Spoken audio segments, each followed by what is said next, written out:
Are we living in a liquid modernity? Yes, we are. What's up, everybody? My name's Veronica, and today we're gonna put on our thinking caps and we're gonna talk sociological theory one-on-one that applies to our present world today and why it's so effed up and how we can interpret it. When it comes to sociological theory, my favorite theory of all time that I will die on a hill for is liquid modernity. Now, liquid modernity was made by this scholar named Zygmunt Bauman. He was super great and he was super awesome, and yeah. Essentially, liquid modernity is called liquid because our society today in the 21st century, it constantly takes shape all the freaking time. So one day it wants to be a triangle, so it's gonna fit into the mold of a triangle. One day it wants to be a square, so it's gonna fit into the mold of a square. An example of this is one day everybody wants to fearmonger that there are crazy, insane people in the government and they want to go and cause a mini third Red Scare because of the death of Charlie Kirk, and they start persecuting people for simply saying, oh, look what Charlie Kirk said a couple months ago before he died, and now everybody persecutes you and you lose your whole job, you lose your whole income, and you're on the streets. Oh yeah, and then literally 1 month after the whole fucking Charlie Kirk thing, they all just decide, oh, we're gonna meme the shit out of this guy. We're no longer gonna fire people because of him. A major part of liquid modernity is fear in the world. There's fear because nobody knows if they're gonna have the same security blanket they had one day or the other. I think a big part of this we can see is people don't know if their SNAP benefits. We had that whole fiasco during last Thanksgiving. People didn't have their SNAP benefits.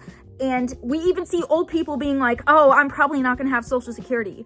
My favorite aspect of liquid modernity is the fact that we are kind of like quote unquote nomads in our society.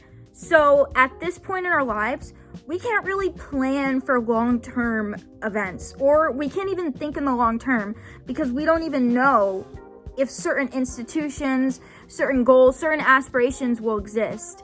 I think a big thing is like AI. So a lot of people say stuff like, I have an aspiration of being a writer, or for me, like going to grad school.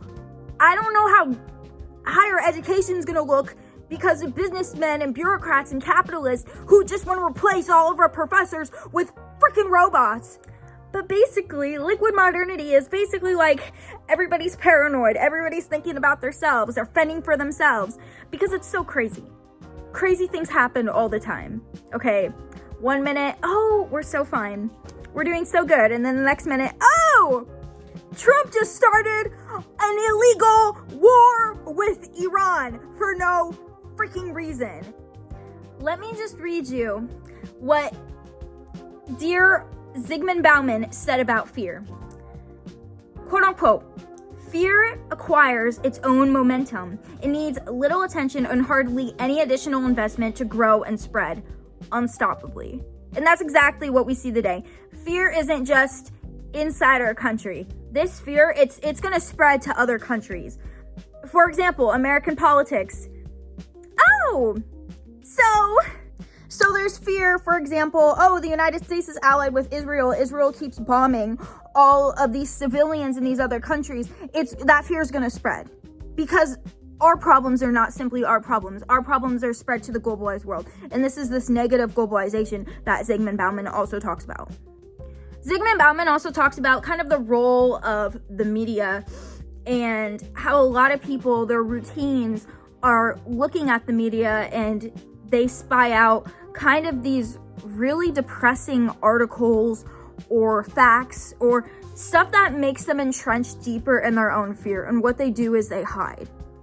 But basically, this liquid age encapsulates kind of this constantly shifting world, constant fear. So people are very individualized, people keep to themselves, and they enter kind of this shell.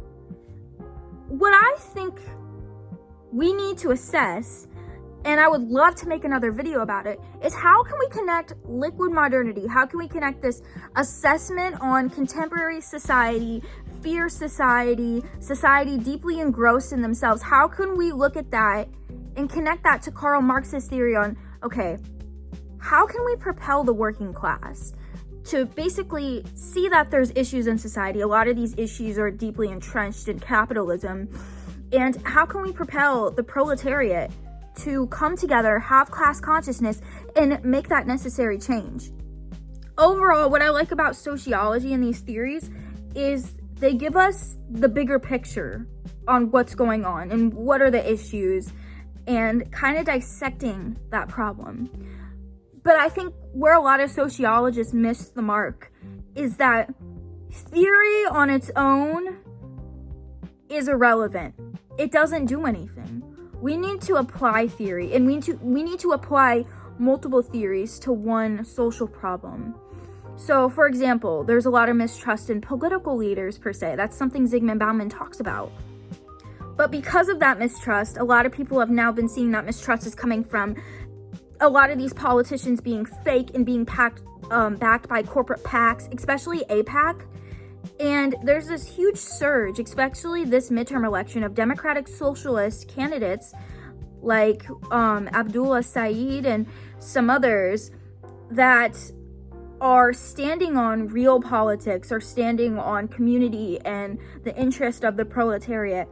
And I think this is propelling kind of this necessary framework for this possible class revolution we need to see in the United States right now. But let me know what you think. Let me know if there's any other sociological theories that I'm missing out on. I would love to hear your suggestions. But I think this once again goes back to capitalism and the mistrust in the system that was designed to fail from the very beginning. And I hear older generations, like my mom's generation, who are just fear-mongering, like, oh, be careful sharing your political opinions online. Be careful talking to people about this stuff because there's a lot of pushback. Well, if you don't say it in the first place, then things are gonna never change. This is the same thing that people have been saying. People were saying during the Civil Rights Movement, oh, I don't know if you should say all that. And look where we are now. We need change right now. And we need people who can speak about it and who want to propel change and who have not just the energy, but the desire for community and acceptance with each other to look for a brighter future. But yeah, that's all I have for you guys today. Let me know what you think. Drop a follow, drop a like, drop a subscription.